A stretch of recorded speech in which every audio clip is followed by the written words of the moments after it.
Ստեփանյան, բարև, շնորհակալ եմ, որ եկաք տաղավար, մի քանի թեմաներ եք առանձնացրել, ծանոթ եք Նիկոլ Փաշինյանի վերջին հայտարարություններին, բայց այսօր վաղ առավոտից խուզարկություններ են 50 եւ ավել տներ գրասենյակներում, Գյումրու Դաշնակցության գրասենյակում խուզարկությունից հետո երկու անձի ձերբակալել են, խնդրեմ համատարած, ասում են տերոր է իրականացվում, այս ինչի դրսևորում է, մենք տեսանք վերջի երկու օրը ԿՊԱ-կանները Արթիկում, հետո նաև Մասիսում հարձակվել էին դիմադիրների վրա, ծեծ ու ջարդ, խնդրեմ։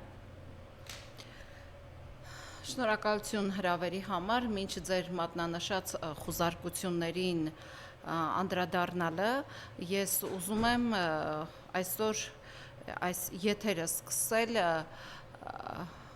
գեներալ Արշակ Կարապետյանի վերջին սկանդալային հաղորդագրությունները հեռարձակելու այդ թեմայից, որովհետև շատ կարևոր բան ասվեց,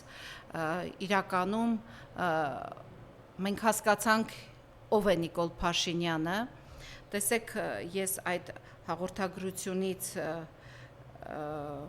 մի հատված նշեմ, որ ընդհուպ Շոյգուի մակարդակով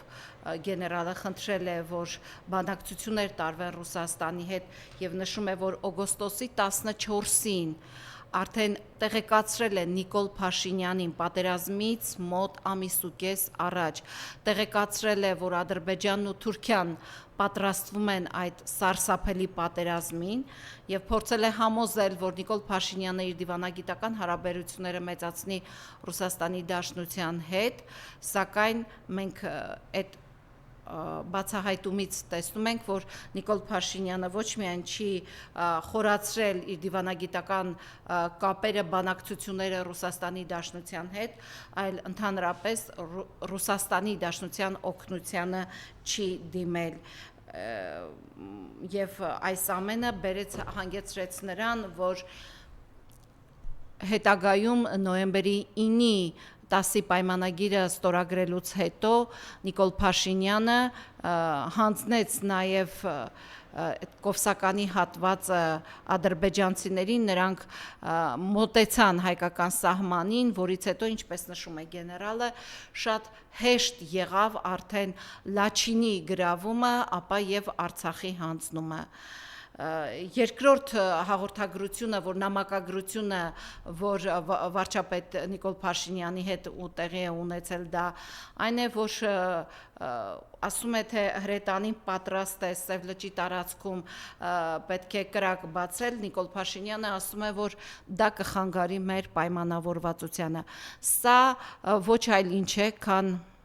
հանցագործություն, պետական դավաճանություն, եւ ես կարծում եմ, որ իշխանությունը այս խուզարկությունների փոխարեն պետք էր, որովհետև նման նամակագրություն բաց թողնողը ոչ այլ ով է, քան պաշտպանության նախարար է եղել, իր խորհրդականն է եղել գեներալ եւ պետք էր անմիջապես Նիկոլ Փաշինյանը կանչվեր հարցաքննության եւ մենք իսկապես հասկանանք ինչ է կատարվել Արցախի հանձնումը բացի Նիկոլ Փաշինյանից էլ ովքեր են ում մատն է խառը եղել, կոպիտ ասած դատախազությունը ընկել է այս ու այն կողմ եւ մտածում է, թե ում տունը մտնեն, ինչ խուզարկություն անեն, որ չափահաս, անչափահաս այլևս չեն էլ հարցնում, բռնում եւ տանում են, հետո բաց են թողնում ինչ որ ձայնագրություններ, որոնք անհեթեթություն ասել էլ արդեն այն չի, ու պարզապես ծիծաղելի է եւ ես խորհուրդ կտամ, որ ոչ թե զբաղվեն այդ ուղղությամբ, այլ դատախազությունը, իրավապահ համակարգը, ազգային անվտանգության ծառայությունը իրապես լծվի ու տեսնի, թե ինչպես հանձնվեց Արցախը եւ երբ որ այդ աշխատանքը տարվի, ես վստահ եմ, որ Նիկոլ Փաշինյանը չի ասի, որ Արցախի հանձնումը ճակատագրական նվերն է եղել հայ ժողովրդին։ Գուցե Արցախի հանձնումը ճակատագրական նվեր էր Ալիևի համար, որովհետև մենք տեսանք, որ ոչ մի պայմանավորվածություն չպահվեց, Նիկոլ Փաշինյանը մինչև վերջ չդիմեց ՀԱՊԿ-ին փաստացի եւ Արցախը այսպես սկուտեղի վրա, հատկապես Քարվաճառը, մյուս հատվածները սկուտեղի վրա հանձնեց Ալիևին։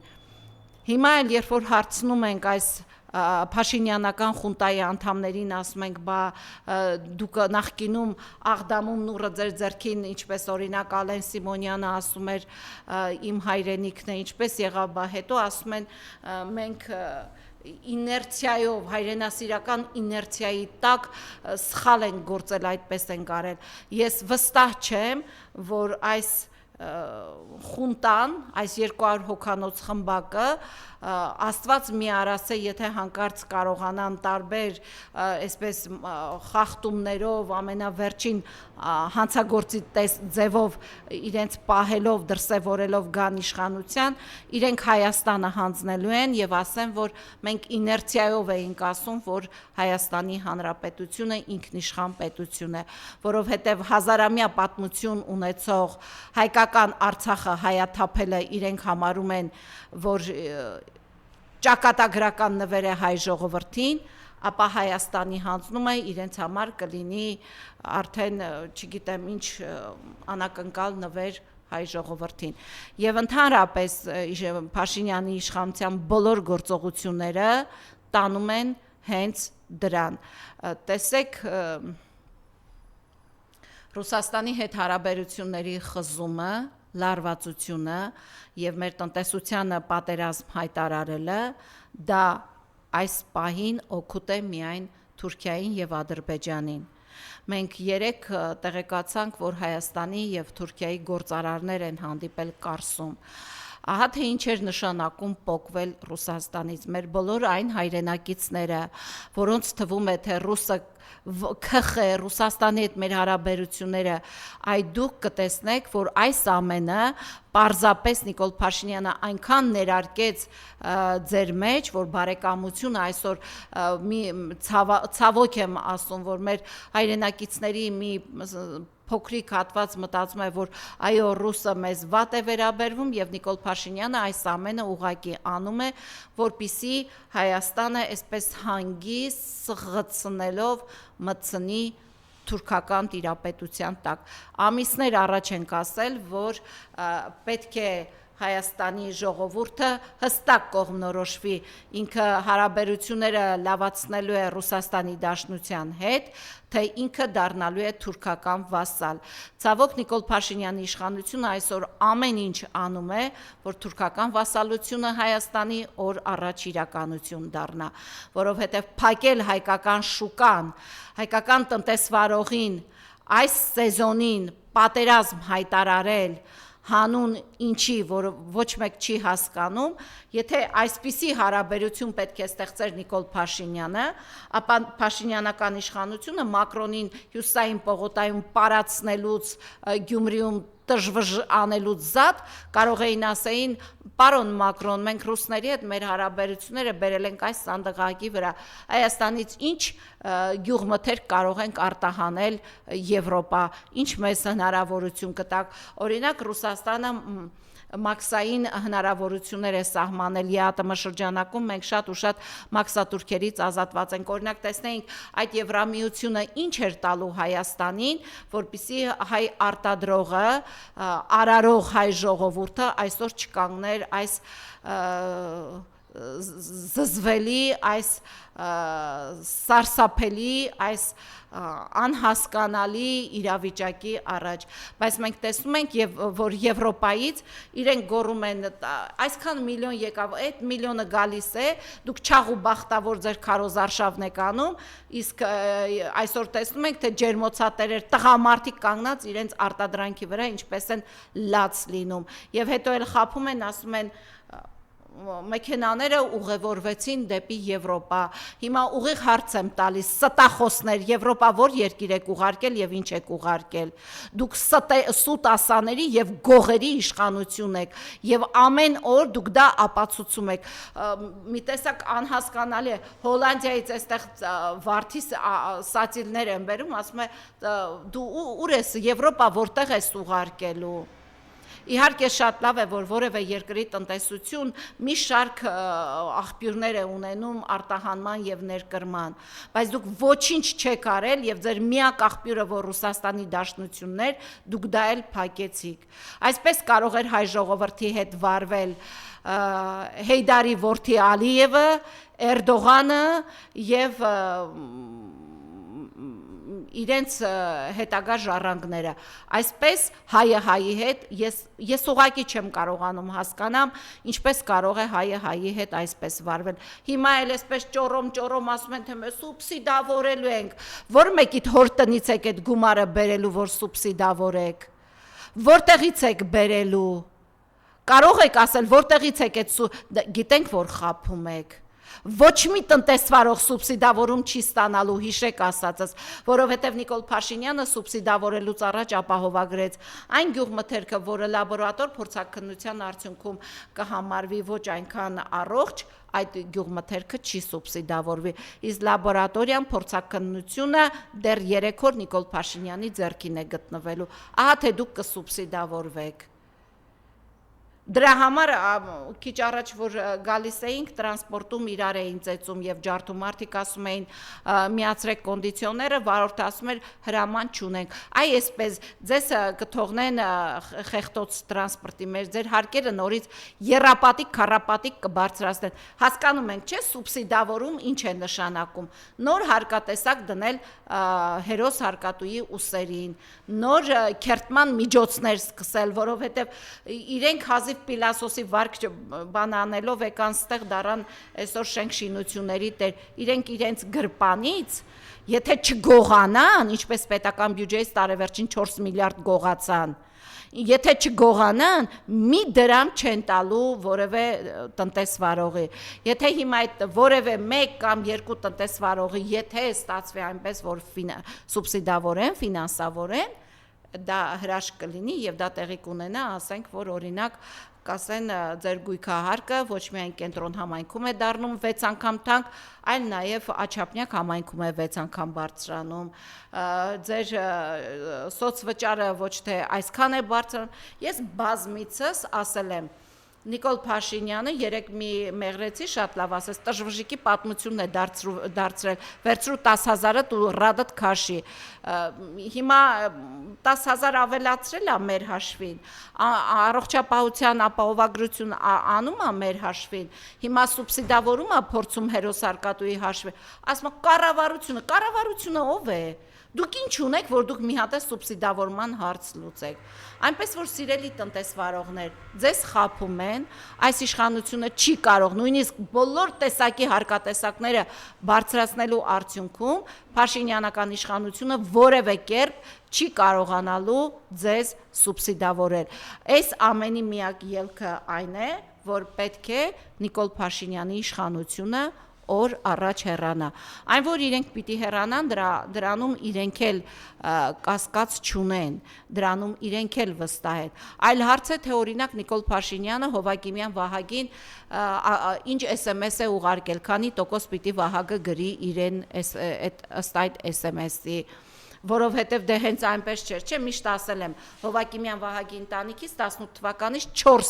զինծառայող այդպես էլ չգնաց երկրի պետական սահմանը պահելու, 4 հոգի մնացին տանը չաղուբախտավոր աշխատեցին, ապրեցին։ Դրա համար Վահագ Հովակիմյանը, եթե Նիկոլասի գրի 70%, կգրի պիտի գնա մի քանի տարի դատվի, դե ոչինչ 4 հոգի չեն գնացել իրենց ընտանիքից ծառայելու։ Փոխարենը նոր մեյմունություն, դուք գնացեք ձեր այդ դասալիկ ոհմակով, դասալիկ թայֆայով, դասալիկ խունտայով գնացեք ծառայեք, հետո երկիր մտնող հայերին ասեք, որ մենք ձեզ սահման ենք ուղարկում։ Մենք կհիշենք 44-օրյա պատերազմի օրերին, ինչքան հայորդիներ Եվրոպայից, Ռուսաստանի Դաշնությունից, ամեն տեղից եկան եւ գնացին մեր քույրերին ու եղբայրներին Արցախում օգնության, շատ շատերն էին, որևէ դրսում ապրող հայորդի չի վախենա գալ ու գնալ իր սահմանը պահի։ Ձեր նման վախկոտ չեն, դուք կամուֆլյաժ հագնող ցուցադրող տղերք եք եղել, դուք կամուֆլյաժի տակ խրամատ փորող չեք եղել։ Դրա համար գիտեք, որ ասեցիք, վայ գնացեք սահման պահեք, այդ տղերքը 25 օր կգնա սահման կպահեն։ Ես ասեմ ձեզ, այս ընթացքում մարդ գիտեմ, հենց պետական ապարատից ասել է ինձ ուղարկեն սահման պահել, որ ձեր քարոզարշավին չմասնակցի։ Ինչի մասին եք խոսում։ Այս հայ ժողովուրդը երբևէ ոչ սահման պահելուց է վախեցել, ոչ Արցախ պահելուց է վախեցել, ոչ թշնամուց է վախեցել։ Այդ դուք ձեր արշինով չփորձեք մեր ազգին չափել հանկարծ։ Դուք ձեր արշինով դասալիքներ չփորձեք ձեր արշինով չափել հայորդիներին։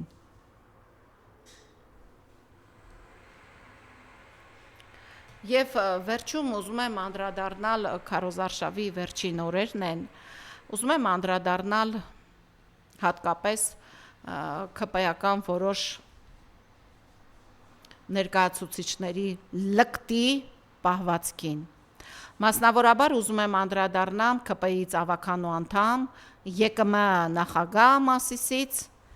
Արսենին։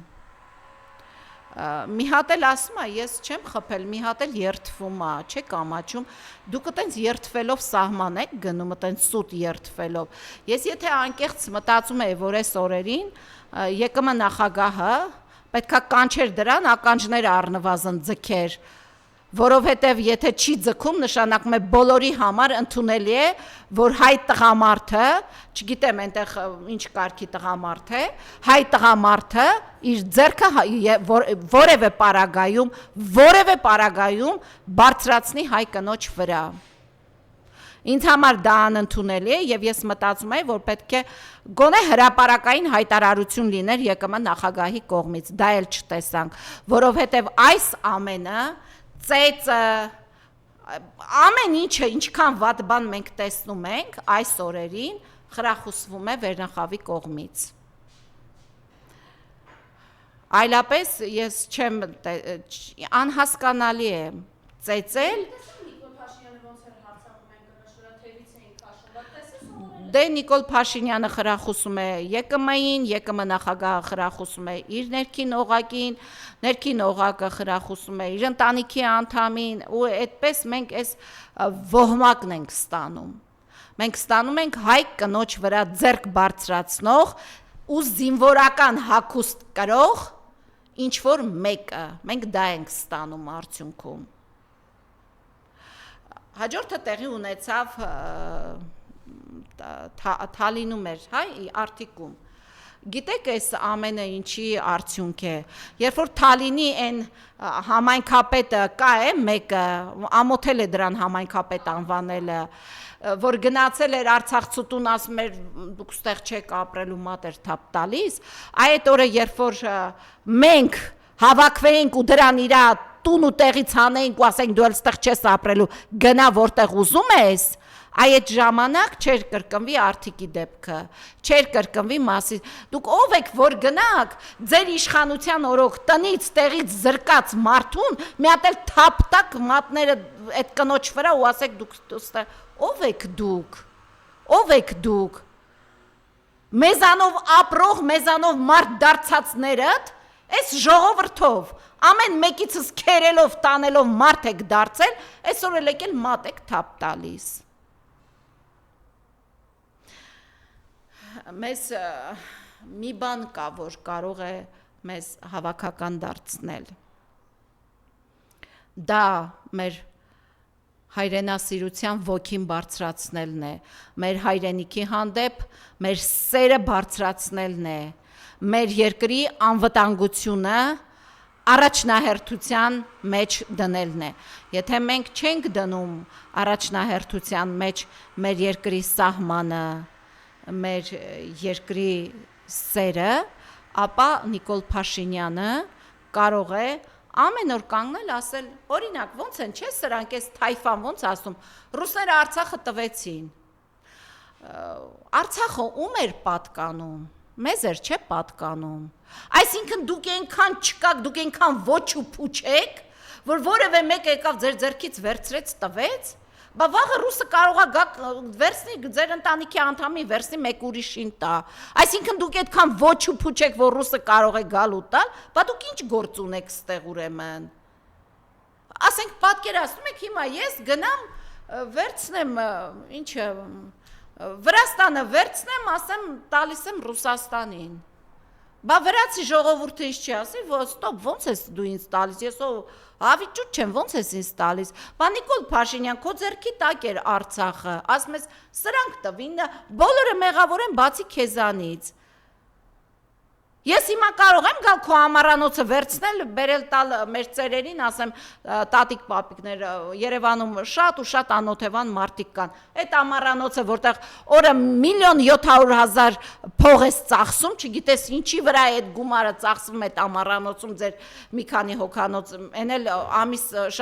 ամսվա կտրվածքով ձեր ընտանիքի անդամների թիվն էլ այդպես հաստատուն չի, որ ասեմ, քանի հոգանոց եք, այդ բերենք այդ վերցնեմ քեզանից ու տամ օրինակ մեր տարեցներին, որոնք անօթևան են, ինչ ա եղել որ, բա եթե այդ վերցնել տալը տենց հեշտ բան ա, գանք վերցնենք տանք էլի, պատկերացնում եք, չէ դուք տեղ ինչ կանեք, ես անցած օրը Հյուսիսային պողոտայով անցնում էի, հունիսի 1-ի օրներ, այդ կրկեսին ցավոք մի քիչ հեռվից ականատես եղա։ Ուրեմն երեխաներ են հիմնականում, դե գիտեք, չէ, այդ որ ասում են երեխաներ, որովհետև որ ուշադիր լսեք, օրինակ երեք գավառում ասում էր տերեք խաղաղությանը, մարդիկ հանգիստ կանգնած էին, երեխաները գոռում էին տերենք, դե երեխա են, իրենք ներողություն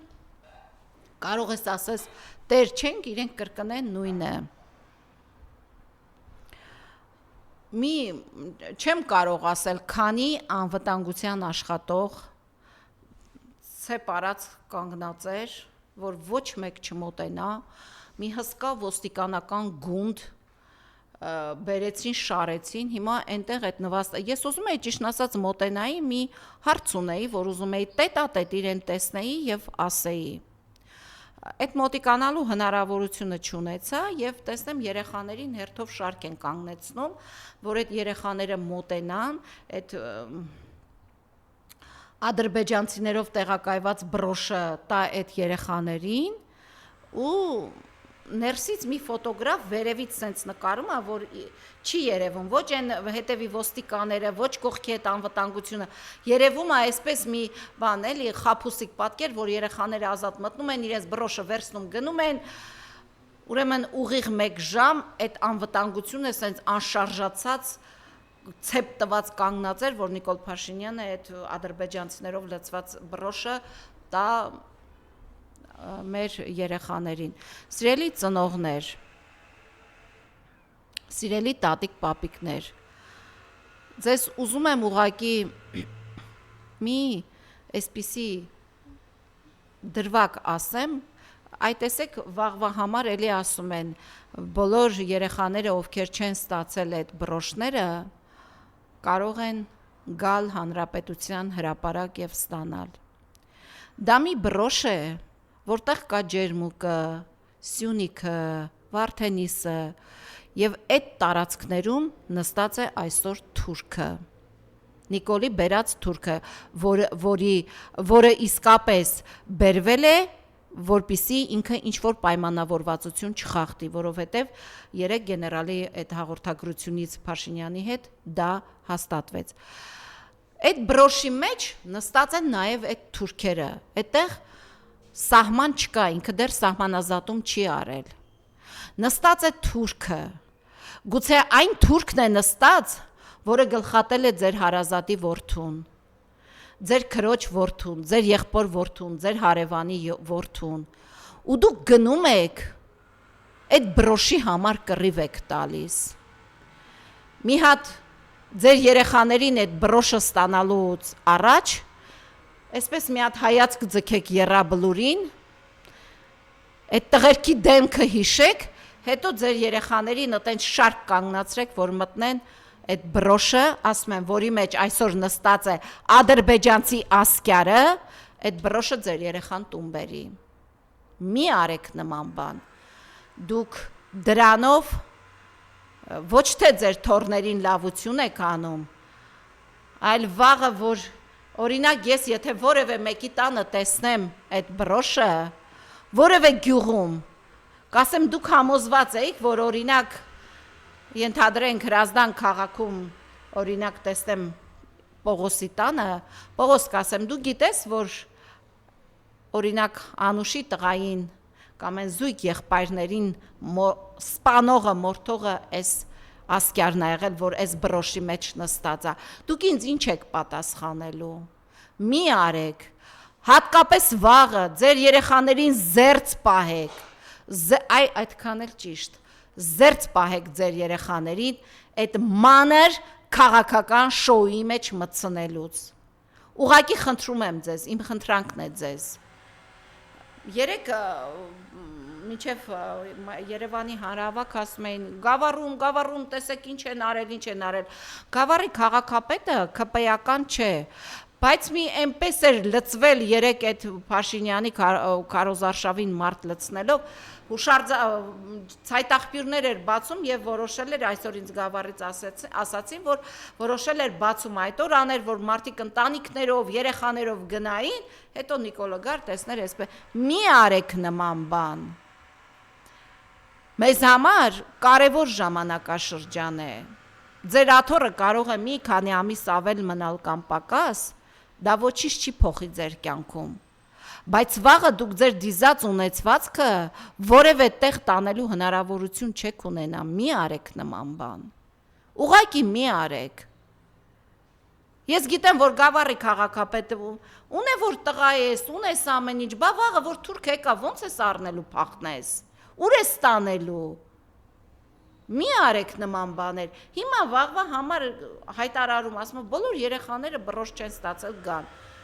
Սիրելի ծնողներ, մի տրվեք քաղաքական էժան շոուներին։ Եվ վերջապես, ես ուզում եմ ասել, որ հունիսի 7-ը Հայաստանի պատմության մեջ երբևէ ամենակարևոր ընտրության օրն է լինելու։ Մենք պետք է որոշենք, ապրելու ենք այս մի բուռ հողում, թե մեզ սղծնելով մտցնելու է թուրքի տակ։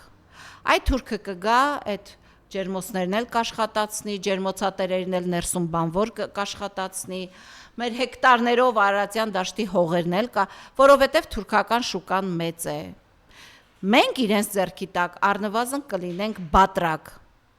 ճորտ։ Մի արեք, հունիսի 7-ը շատ կարևոր օր է։